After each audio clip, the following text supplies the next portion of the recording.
¿Por qué Satanás quería tanto el cuerpo de Moisés? Es una revelación impactante escondida entre líneas de la Biblia. ¿Por qué el gran enemigo de Dios, Satanás, tuvo tanto interés en el cuerpo de uno de los mayores profetas de todos los tiempos? La Epístola de Judas, uno de los libros más cortos del Nuevo Testamento, saca a relucir un evento intrigante: la disputa entre el arcángel Miguel y Satanás por el cuerpo de Moisés. Judas capítulo 1 versículo 9. La breve mención de la disputa en Judas capítulo 1 versículo 9. Pero cuando Miguel, el arcángel, discutía con el diablo, disputaba acerca del cuerpo de Moisés, no se atrevió a pronunciar juicio de maldición contra él, sino que dijo: «El Señor te reprenda».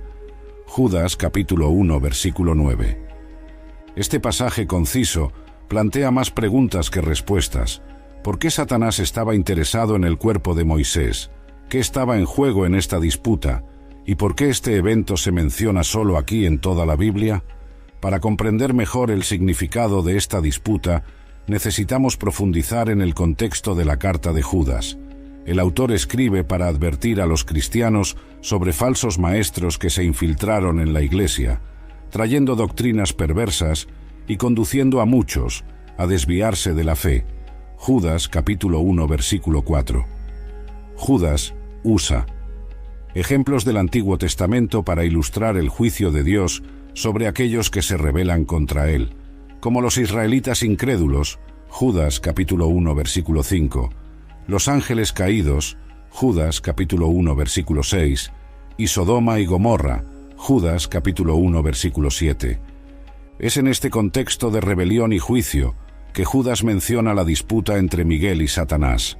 Él usa este ejemplo para mostrar la audacia de los falsos maestros que blasfeman contra las autoridades celestiales. Judas capítulo 1 versículo 8, en contraste con la actitud respetuosa de Miguel, quien no se atrevió a pronunciar juicio contra Satanás, sino que apeló a la autoridad del Señor. Judas capítulo 1 versículo 9. Aunque la mención de la disputa es breve, revela algunas verdades importantes. Primero, nos recuerda que hay una batalla espiritual constante ocurriendo en el mundo invisible, donde ángeles fieles a Dios se oponen a las fuerzas del mal lideradas por Satanás. Efesios capítulo 6 versículo 12.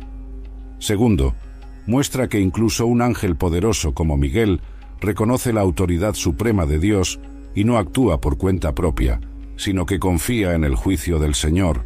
Daniel capítulo 10 versículo 13, versículo 21, capítulo 12 versículo 1, Apocalipsis capítulo 12 versículo 7. Además, la singularidad de esta mención en la Biblia sugiere que hay más en esta historia de lo que podemos comprender a primera vista. ¿Por qué la disputa por el cuerpo de Moisés es tan significativa como para ser incluida en la epístola de Judas? ¿Qué implicaciones tiene esta disputa para nuestra comprensión de la batalla espiritual y los propósitos de Dios? Para responder a estas preguntas, necesitamos profundizar en la identidad de los personajes involucrados, el arcángel Miguel y el profeta Moisés. ¿Quiénes son ellos y cuál es su papel en la historia de la redención? ¿Qué luz puede arrojar su participación en esta disputa sobre las intenciones de Satanás y los planes de Dios? ¿Quién es el arcángel Miguel? Para comprender mejor la disputa entre Miguel y Satanás por el cuerpo de Moisés, necesitamos profundizar en la identidad de este poderoso arcángel. ¿Quién es Miguel y cuál es su papel en la jerarquía celestial? El nombre Miguel significa «¿quién como Dios?». En hebreo, una pregunta retórica que enfatiza la incomparabilidad de Dios. Este nombre sugiere que Miguel es un defensor de la supremacía y soberanía divinas, alguien que lucha contra aquellos que se oponen a Dios y usurpan su autoridad. En la Biblia, Miguel es mencionado por nombre en 5 pasajes: Daniel capítulo 10 versículo 13, versículo 21, capítulo 12 versículo 1, Judas capítulo 1 versículo 9 y Apocalipsis capítulo 12, versículo 7. En estos pasajes, él es descrito como uno de los principales príncipes celestiales. Daniel capítulo 10 versículo 13, el gran príncipe que protege al pueblo de Dios. Daniel capítulo 12 versículo 1, el arcángel que disputa con Satanás, Judas capítulo 1 versículo 9, y el comandante de los ejércitos celestiales que lucha contra el dragón y sus ángeles, Apocalipsis capítulo 12 versículo 7. Estas referencias indican que Miguel ocupa una posición de destaque en la jerarquía angelical. Es uno de los arcángeles, un término que significa ángel principal o líder de los ángeles. Aunque la Biblia no especifica cuántos arcángeles existen, la tradición judía y cristiana generalmente reconoce 7 arcángeles, basándose en pasajes como Apocalipsis, capítulo 8, versículo 2, y Tobías, capítulo 12, versículo 15, un libro deuterocanónico. Como arcángel, Miguel tiene autoridad sobre otros ángeles y lidera a los ejércitos celestiales en la batalla contra las fuerzas del mal. En Daniel, capítulo 10, se le describe como viniendo en ayuda de otro ángel que había sido impedido por un príncipe demoníaco de Persia. Daniel, capítulo 10, versículo 13. Esto sugiere que Miguel tiene el poder para intervenir en conflictos espirituales y desbloquear obstáculos en el mundo invisible. Además de su papel como guerrero celestial, Miguel también es retratado como un protector del pueblo de Dios. En Daniel, capítulo 12, versículo 1, se le describe como aquel que se levanta a favor de los hijos de su pueblo durante un tiempo de gran tribulación. Esto indica que Miguel tiene un interés especial por el bienestar del pueblo de Dios y actúa en su favor en momentos de crisis. Esta función protectora de Miguel también se evidencia en Judas capítulo 1 versículo 9, donde disputa con Satanás por el cuerpo de Moisés. Aunque los detalles de esta disputa no se explicitan, podemos inferir que Miguel estaba actuando para proteger el cuerpo de Moisés de algún esquema maligno de Satanás. Como veremos más adelante, el cuerpo de Moisés tenía un significado especial, y Miguel se levantó para defenderlo de las intenciones perversas del enemigo. En Apocalipsis capítulo 12, versículos 7 a 9, Miguel y sus ángeles luchan contra el dragón, Satanás, y sus ángeles rebeldes, expulsándolos del cielo. Este pasaje retrata la victoria definitiva de Dios sobre las fuerzas del mal y destaca el papel crucial de Miguel en este enfrentamiento cósmico. Como un poderoso líder angelical y defensor de los propósitos de Dios, Miguel no permitiría que Satanás usara el cuerpo de Moisés para sus esquemas malignos. Se levantó para proteger la integridad de este siervo fiel y para garantizar que los planes de Dios no fueran frustrados. A medida que profundizamos nuestra comprensión de estos elementos, la disputa entre Miguel y Satanás se volverá cada vez más significativa y reveladora de los misterios de los propósitos de Dios. La importancia de Moisés en la historia de Israel. Para entender por qué el cuerpo de Moisés era tan significativo como para ser disputado por Miguel y Satanás, necesitamos considerar la importancia de este hombre en la historia del pueblo de Israel y en el plan redentor de Dios. Moisés es una de las figuras más prominentes del Antiguo Testamento. Fue elegido por Dios para liberar a los israelitas de la esclavitud en Egipto y guiarlos a la tierra prometida. Desde su nacimiento milagroso, Éxodo capítulo 2 versículo 1 a 10, hasta su muerte a las puertas de Canaán, Deuteronomio capítulo 34 versículo 1 a 8, la vida de Moisés estuvo marcada por la intervención divina y por una relación única con el Señor. Uno de los momentos más destacados de la vida de Moisés fue su encuentro con Dios en la zarza ardiente, Éxodo capítulo 3 versículo 1 a 4 versículo 17. Allí, Dios se reveló a Moisés como Yo Soy, el Dios autoexistente y eterno, que había hecho una alianza con Abraham, Isaac y Jacob. Dios comisionó a Moisés para confrontar al faraón y exigir la liberación de su pueblo, prometiendo estar con él y capacitarlo para realizar poderosos milagros. Bajo el liderazgo de Moisés, Dios ejecutó 10 plagas devastadoras sobre Egipto, demostrando su poder supremo sobre los dioses egipcios y forzando al faraón a dejar que los israelitas partieran. Éxodo capítulo 7 a 12. En el momento crucial, Dios instituyó la Pascua, un memorial perpetuo de la liberación de su pueblo que apuntaba a la redención final a través de Cristo, el Cordero de Dios. Éxodo capítulo 12, versículo 1 a 28. Juan capítulo 1, versículo 29. Primera carta a Corintios, capítulo 5, versículo 7.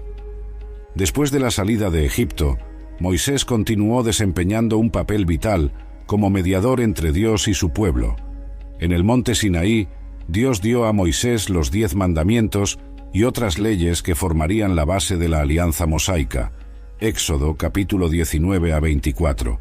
Moisés pasó 40 días en la presencia de Dios, recibiendo instrucciones detalladas sobre el tabernáculo, el sacerdocio y los sacrificios.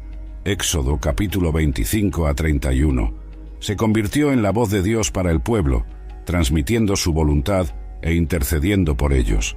A lo largo de las décadas de peregrinación en el desierto, Moisés enfrentó innumerables desafíos, desde la rebelión y la idolatría del pueblo hasta las amenazas de naciones enemigas. En cada crisis, se volvía hacia Dios en busca de orientación y provisión, y el Señor respondía con misericordia y poder. Éxodo capítulo 15, versículo 22 a 17, versículo 7. Números capítulo 11 a 14, 20, versículo 1 a 13. Moisés también intercedió repetidamente por el pueblo cuando pecaban, implorando el perdón de Dios y ofreciéndose para soportar el juicio en lugar de ellos. Éxodo capítulo 32, versículo 30 a 32. Números capítulo 14, versículo 11 a 19. Cerca del final de su vida, Moisés entregó su legado final al pueblo en forma del libro de Deuteronomio. En él, recordó las obras poderosas de Dios, renovó la alianza y exhortó a Israel a amar y obedecer al Señor de todo corazón. Deuteronomio capítulo 6, versículo 4 a 9. 30, versículo 15 a 20. Moisés también profetizó sobre la venida de un profeta como él, a quien el pueblo debía escuchar, una profecía que se cumplió plenamente en Jesucristo. Deuteronomio capítulo 18, versículo 15 a 19. Hechos capítulo 3, versículo 22 a 23. Capítulo 7, versículo 37. La muerte de Moisés en el monte Nebo fue un momento significativo en la historia de Israel. Deuteronomio capítulo 34, versículo 1 a 8. Aunque no entró en la tierra prometida debido a un acto de desobediencia, Números capítulo 20, versículo 7 a 12, Dios lo honró permitiéndole ver la tierra desde lejos. El Señor mismo sepultó a Moisés en un lugar desconocido, marcando el fin de una era y la transición del liderazgo a Josué. El legado de Moisés como libertador, legislador y profeta dejó una marca indeleble en la historia de Israel y en la fe judaico-cristiana. Es mencionado con reverencia a lo largo de las Escrituras. Josué capítulo 1, versículo 1 a 9. Primera carta a Crónicas, capítulo 23, versículo 14. Salmo 103, versículo 7. Jeremías capítulo 15, versículo 1. Mateo capítulo 17, versículo 1 a 8. Hebreos capítulo 11, versículo 23 a 29, y es visto como un precursor de Cristo, el supremo profeta, sacerdote y rey. Hebreos capítulo 3, versículo 1 a 6, Apocalipsis capítulo 15, versículo 3. Es en este contexto de la importancia monumental de Moisés que la disputa por su cuerpo se vuelve tan significativa. Como un siervo fiel que disfrutaba de una relación única con Dios, Moisés era una figura central en los propósitos redentores del Señor. Cualquier intento de Satanás de profanar su cuerpo o usarlo para fines malignos representaría un ataque directo a la obra y a la autoridad de Dios. Veremos cómo la fidelidad inquebrantable de Moisés y la intervención del arcángel Miguel nos ofrecen lecciones poderosas sobre la confianza en los propósitos soberanos de Dios y la victoria final que nos espera en Cristo. Las posibles intenciones de Satanás con el cuerpo de Moisés. Ahora que entendemos la importancia de Moisés en la historia de Israel y en el plan redentor de Dios, podemos dirigirnos a la cuestión intrigante: ¿qué pretendía hacer Satanás con el cuerpo de Moisés? Aunque la Biblia no proporciona detalles explícitos, podemos inferir algunas posibilidades basándonos en lo que sabemos sobre las estrategias y motivaciones del enemigo. Una de las principales tácticas de Satanás a lo largo de la historia ha sido engañar y desviar al pueblo de Dios de la verdadera adoración y obediencia. Desde el jardín del Edén, cuando sedujo a Eva para que dudara de la palabra de Dios y desobedeciera su mandato, Génesis capítulo 3, versículo 1 a 6, hasta las tentaciones de Jesús en el desierto, Mateo capítulo 4, versículo 1 a 11, Satanás ha buscado distorsionar la verdad y llevar a las personas a rebelarse contra el Señor. En el caso del cuerpo de Moisés, es posible que Satanás quisiera usarlo como un medio para engañar y desviar al pueblo de Israel. Como vimos, Moisés era una figura reverenciada, un líder que había guiado a la nación fuera de la esclavitud y mediado la alianza con Dios. Si Satanás pudiera de alguna manera usar el cuerpo de Moisés para promover falsa adoración, idolatría o rebelión, podría minar la fe de Israel y obstaculizar los propósitos de Dios para su pueblo. Esta estrategia no sería sin precedentes en la Biblia. Después de la muerte de Gedeón, por ejemplo, los israelitas usaron el oro de los despojos de guerra para crear un ídolo, que se convirtió en una trampa espiritual para ellos. Jueces capítulo 8, versículo 22 a 27. Más tarde, el rey Jeroboam estableció lugares de adoración idólatra en Dan y Betel, usando becerros de oro para desviar al pueblo de la verdadera adoración en Jerusalén. Primera carta a Reyes, capítulo 12, versículo 25 a 33. Satanás podría haber planeado algo similar con el cuerpo de Moisés, creando un objeto de veneración que alejaría al pueblo de Dios. Otra posibilidad es que Satanás quisiera simplemente profanar el cuerpo de Moisés como un acto de desafío a la autoridad y santidad de Dios. Como un siervo fiel que disfrutaba de una relación íntima con el Señor, Moisés era un testimonio vivo del poder y la gracia de Dios. Profanar su cuerpo sería un ataque simbólico a la propia obra y carácter de Dios, un intento de manchar su reputación y cuestionar su capacidad para proteger y honrar a aquellos que le sirven. Este deseo de profanación reflejaría la naturaleza rebelde y maligna de Satanás, como un ángel caído que se rebeló contra Dios.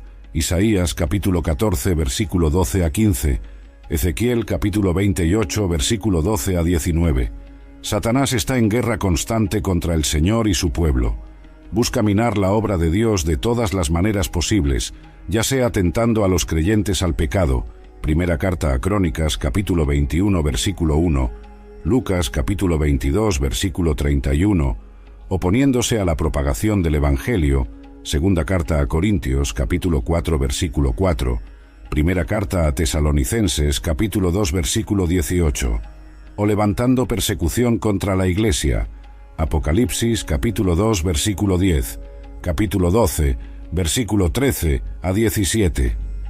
Profanar el cuerpo de Moisés sería solo una expresión más de su hostilidad implacable contra Dios. Finalmente, es posible que Satanás quisiera usar el cuerpo de Moisés de alguna manera para obstaculizar los planes de Dios para la nación de Israel. Como vimos, Moisés desempeñó un papel crucial en la formación de Israel como el pueblo de la alianza de Dios, entregándoles su ley y guiándolos al borde de la tierra prometida. Si Satanás pudiera interferir en el legado de Moisés o crear confusión en torno a su muerte y sepultura, podría sembrar dudas y desunión entre los israelitas, debilitando su fe y su compromiso con la alianza. Esta estrategia estaría alineada con los esfuerzos continuos de Satanás para frustrar los propósitos redentores de Dios. A lo largo de las Escrituras, vemos al enemigo intentando impedir el cumplimiento de las promesas divinas, ya sea a través de la persecución de los patriarcas, Génesis capítulo 12, versículo 10 a 20, 20 versículo 1 a 18, la esclavitud de los israelitas en Egipto, Éxodo capítulo 1, versículo 8 a 22, o las amenazas a la línea mesiánica, Segunda carta a Crónicas capítulo 21, versículo 4 a 7, capítulo 22, versículo 10 a 12. Atacar el legado de Moisés sería otro intento de Satanás de sabotear el plan de Dios e impedir que su pueblo cumpla su destino. La audacia de Satanás al confrontar a un ángel de Dios. La disputa entre Miguel y Satanás por el cuerpo de Moisés no es solo significativa por lo que revela sobre las intenciones malignas del enemigo, sino también por la audacia impactante que Satanás demuestra al confrontar directamente a un ángel poderoso de Dios. Para entender la magnitud de esta audacia, necesitamos considerar la naturaleza y la historia de la rebelión de Satanás contra Dios. Originalmente creado como un querubín ungido, lleno de sabiduría y perfecto en belleza, Ezequiel capítulo 28, versículo 12 a 15, Lucifer, como Satanás era conocido antes de su caída, se llenó de orgullo y aspiró a ser como el Altísimo, Isaías capítulo 14, versículo 12 a 14. Lideró una rebelión angelical contra Dios, resultando en su expulsión del cielo junto con un tercio de los ángeles. Apocalipsis capítulo 12, versículo 3 a 4, 7 a 9. Desde entonces, Satanás ha estado comprometido en una campaña implacable contra Dios y su pueblo. Es descrito como el Dios de esta era. Segunda carta a Corintios capítulo 4, versículo 4. El príncipe del poder del aire. Efesios capítulo 2, versículo 2. Y el acusador de los hermanos. Apocalipsis capítulo 12, versículo 10. Su objetivo es robar, matar y destruir. Juan capítulo 10, versículo 10. Oponiéndose a la obra de Dios y buscando desviar a las personas de la verdad y la justicia. Es en este contexto de rebelión obstinada que la audacia de Satanás, al confrontar a Miguel por el cuerpo de Moisés, se vuelve tan impactante. Como un ángel caído, Satanás está consciente del poder y la autoridad de los ángeles fieles a Dios.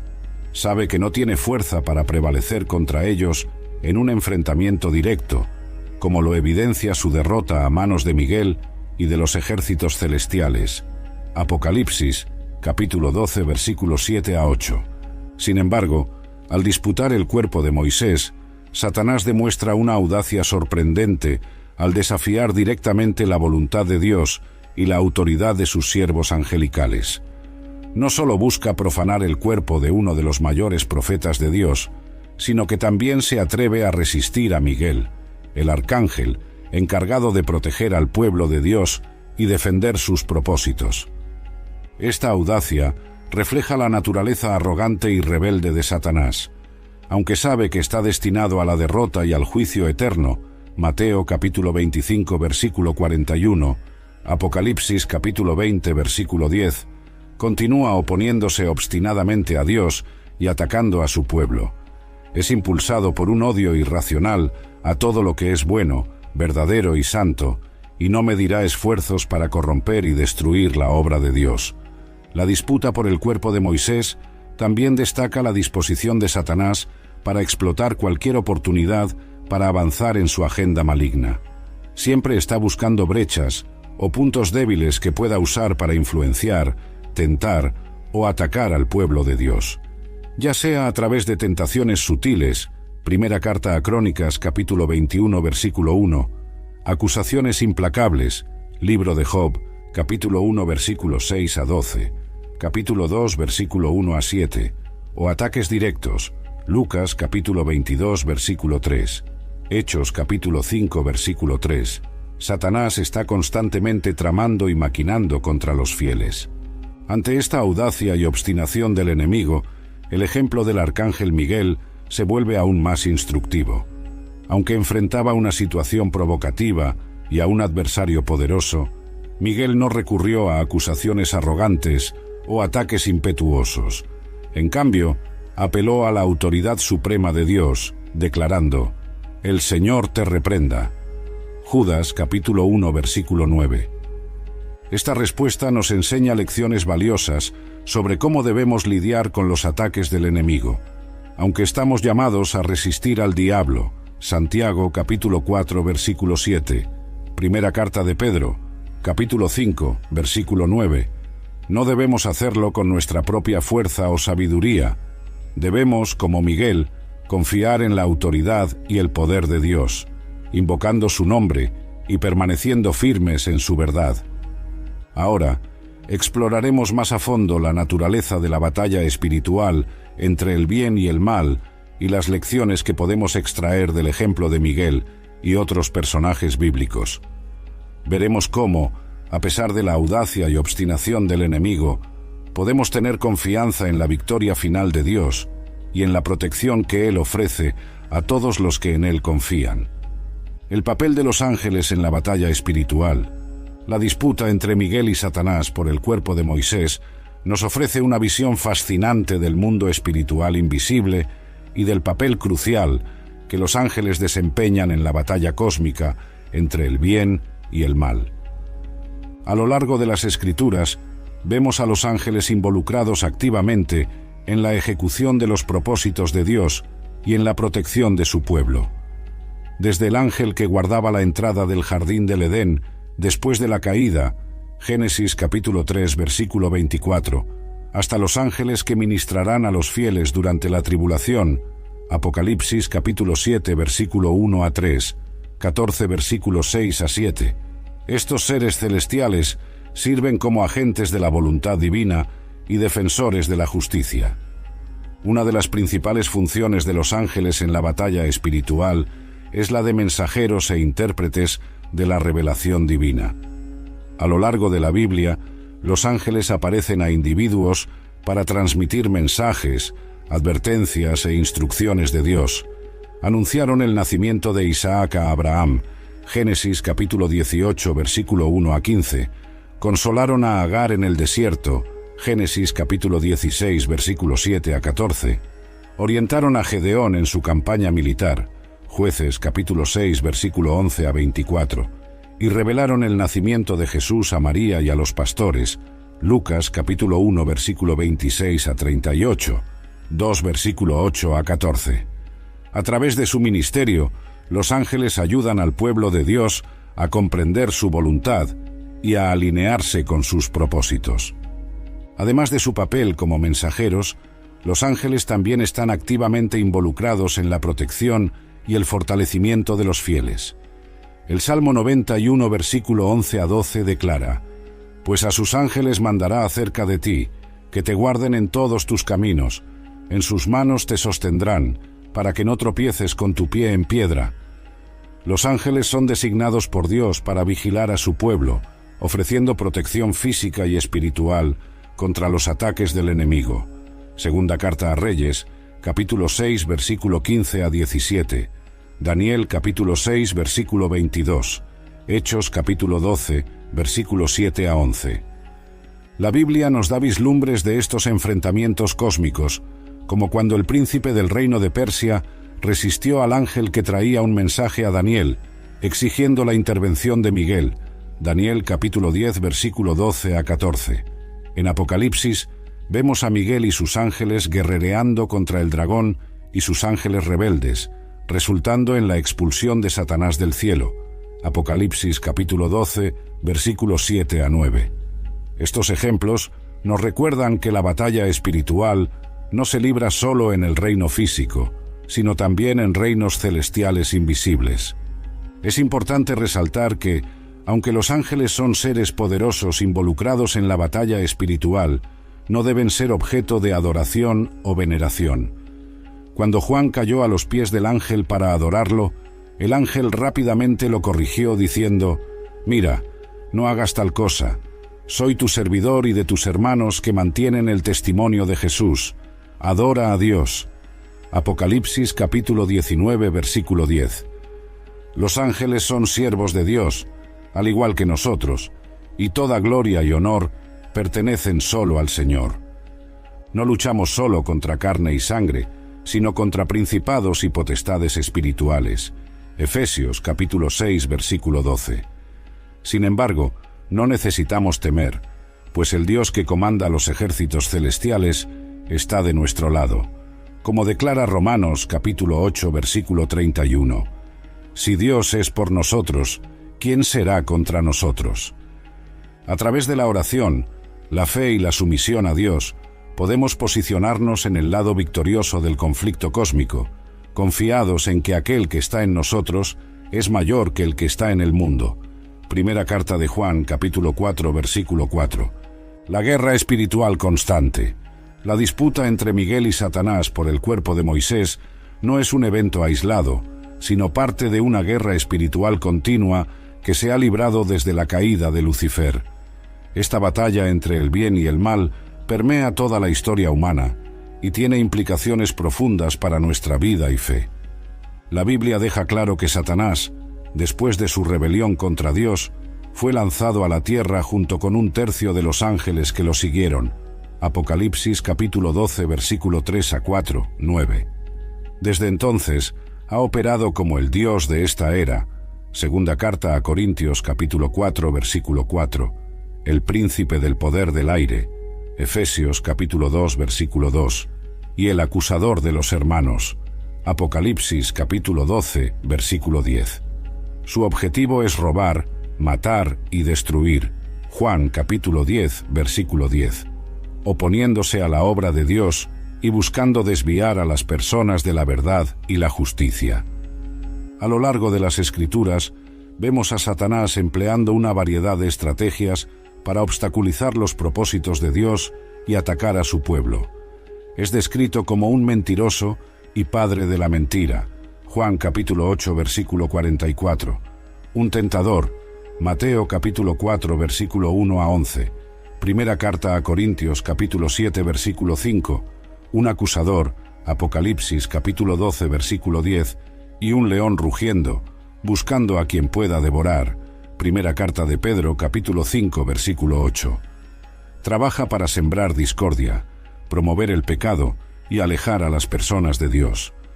Un ejemplo destacado de las tácticas de Satanás puede verse en la caída de la humanidad en el jardín del Edén, Génesis capítulo 3, versículo 1 a 7. A través de su astucia y engaño, levantó dudas sobre la bondad y la veracidad de la palabra de Dios, seduciendo a Eva para que desobedeciera el mandato divino. Este patrón de engaño y tentación se ha repetido a lo largo de la historia, mientras Satanás busca corromper la creación de Dios y frustrar sus planes redentores. Otro ejemplo de las maquinaciones de Satanás se encuentra en el libro de Job. Con el permiso de Dios, Satanás atacó a Job con una serie de pruebas y aflicciones, intentando hacerlo maldecir a Dios. Job capítulo 1, versículos 6 a 22, capítulo 2, versículo 1 a 10.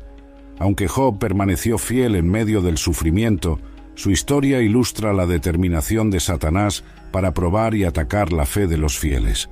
Es necesario que los cristianos estén conscientes de la guerra espiritual en la que están involucrados y equipados para enfrentar los ataques del enemigo. En Efesios, capítulo 6, versículo 10 a 18, se nos exhorta a revestirnos de toda la armadura de Dios, para que podamos permanecer firmes contra las artimañas del diablo. Esta armadura incluye la verdad, la justicia, la preparación del Evangelio de la paz, el escudo de la fe, el casco de la salvación y la espada del Espíritu, que es la palabra de Dios. Además de equiparnos con la armadura de Dios, también estamos llamados a involucrarnos activamente en la batalla espiritual a través de la oración. En Efesios capítulo 6, versículo 18, se nos instruye a orar con toda oración y súplica en el Espíritu, velando en ello con toda perseverancia y súplica por todos los santos. La oración es una arma poderosa en la guerra espiritual, permitiéndonos acceder al poder y la protección de Dios e interceder por otros. Aunque la guerra espiritual es real e intensa, no debemos vivir con miedo o paranoia. Como hijos de Dios, tenemos la garantía de que aquel que habita en nosotros es mayor que el que está en el mundo. Primera carta de Juan, capítulo 4, versículo 4. A través de la fe en Cristo y la confianza en sus promesas, podemos permanecer firmes y victoriosos, incluso frente a la oposición del enemigo. Lecciones sobre la confianza en los propósitos de Dios. La disputa entre Miguel y Satanás por el cuerpo de Moisés nos ofrece lecciones profundas sobre la importancia de confiar en los propósitos soberanos de Dios, incluso cuando no entendemos completamente sus caminos. Uno de los aspectos más intrigantes de esta narrativa es que destaca la preocupación de Dios por los detalles aparentemente pequeños, como el destino del cuerpo de Moisés después de su muerte. Aunque puede parecer un detalle menor en el gran esquema de las cosas, Dios se preocupó lo suficiente como para enviar al arcángel Miguel para intervenir y proteger los restos mortales de su siervo fiel. Este cuidado meticuloso de Dios nos recuerda que nada escapa a su atención ni está fuera de su control. En Mateo capítulo 10, versículo 29 a 31, Jesús afirma: ¿No se venden 2 pajarillos por una moneda? Y ninguno de ellos caerá a tierra sin que lo permita vuestro Padre. Y hasta los cabellos de vuestra cabeza están todos contados. No temáis, pues, valéis más que muchos pajarillos. Si Dios se preocupa por los detalles de la vida de los pajarillos, ¿cuánto más se preocupa por cada aspecto de nuestras vidas y circunstancias? Esta conciencia de la soberanía y el cuidado de Dios debe llenarnos de confianza y paz, incluso cuando enfrentamos situaciones desafiantes o incomprensibles. Así como Dios tenía un propósito al proteger el cuerpo de Moisés, Él también tiene un propósito para cada evento y circunstancia que permite en nuestras vidas. Romanos capítulo 8, versículo 28 nos asegura: sabemos que a los que aman a Dios, todas las cosas les ayudan a bien, esto es, a los que conforme a su propósito han sido llamados. Otro aspecto importante de confiar en los propósitos de Dios es la disposición a esperar en sus tiempos y caminos. En el caso de Moisés, Dios eligió intervenir y proteger su cuerpo en el momento adecuado, enviando a Miguel para enfrentar a Satanás. Aunque podamos no entender el tiempo de Dios o el motivo de sus aparentes retrasos, podemos confiar en que Él siempre está trabajando en segundo plano para cumplir sus planes perfectos. Esto se ilustra poderosamente en la vida de José, quien pasó años de sufrimiento y pruebas antes de ver el cumplimiento de los sueños que Dios le había dado. Génesis capítulo 37 a 50. A pesar de las circunstancias dolorosas e injustas, José mantuvo su fe y confianza en Dios, y al final pudo declarar a sus hermanos: «Vosotros intentasteis el mal contra mí, pero Dios lo hizo para bien, para hacer como se ve en este día, para conservar mucha gente con vida». Génesis capítulo 50, versículo 20. Como José, estamos llamados a confiar en los propósitos de Dios, incluso cuando enfrentamos contratiempos, decepciones o retrasos.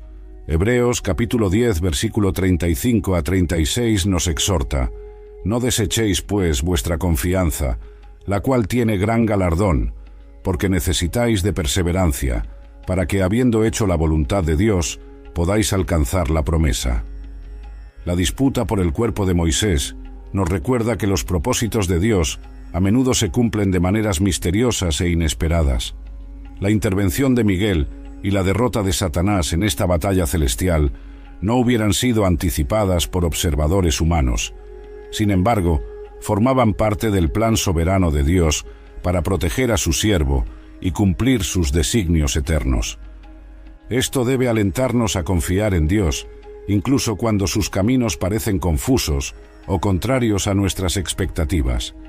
Isaías capítulo 55, versículo 8 a 9 declara: «Porque mis pensamientos no son vuestros pensamientos, ni vuestros caminos mis caminos, dice el Señor. Porque así como los cielos son más altos que la tierra, así son mis caminos más altos que vuestros caminos, y mis pensamientos más que vuestros pensamientos». Al confiar en los propósitos soberanos de Dios, encontramos fuerza, paz y esperanza, sin importar lo que la vida pueda traer. Podemos descansar en la certeza de que nuestro Padre Celestial está en control, trabajando todas las cosas para nuestro bien y para su gloria, así como lo hizo en la vida de Moisés y en incontables otros a lo largo de la historia.